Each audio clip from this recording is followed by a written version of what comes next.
When you add text to an image in Photoshop, it automatically appears on a special kind of layer called a type layer.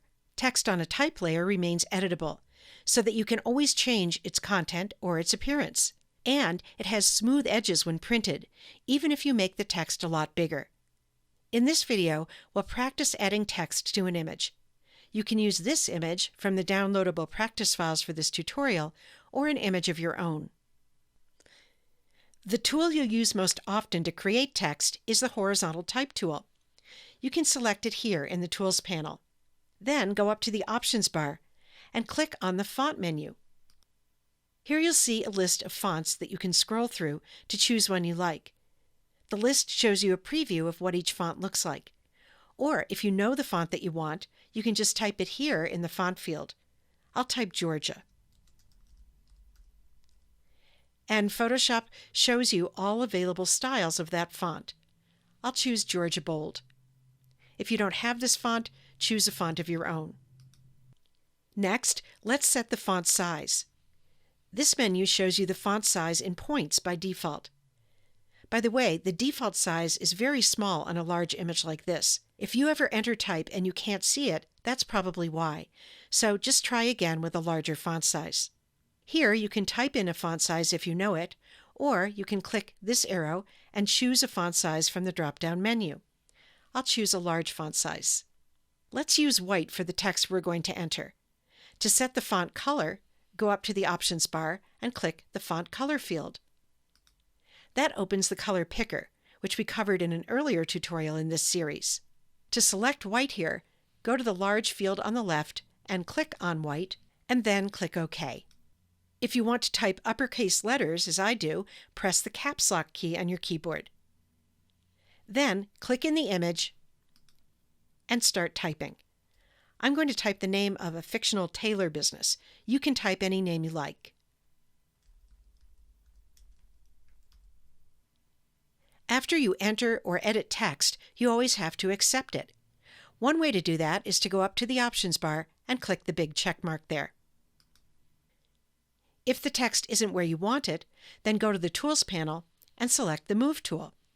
Click in the image and drag the text where you want it. Now take a look at the Layers panel.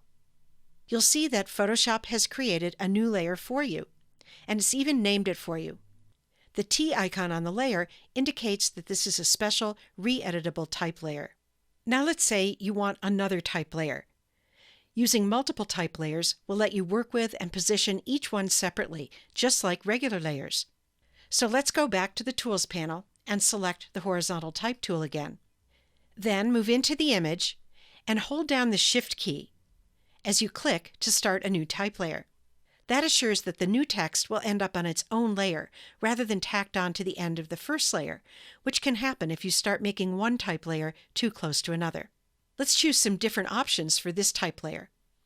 I'll go up to the Font menu, and this time I'm going to choose a different font and a smaller font size.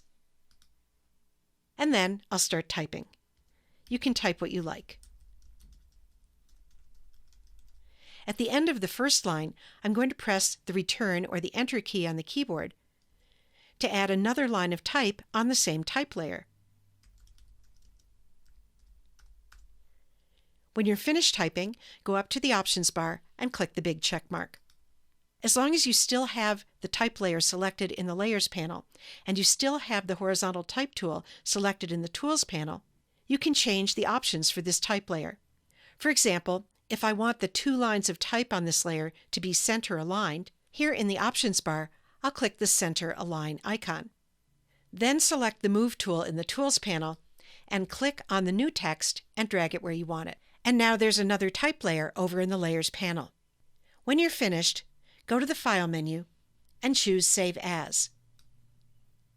In the Save As dialog box, it's important to save in the Photoshop format and to leave Layers checked in order to retain your editable type layers in this working version of the file. If you need a copy to share, you can save another copy as a JPEG, but the JPEG won't retain your type layers. So those are the basics of creating text. Stay tuned for the next video where we'll see how to edit text.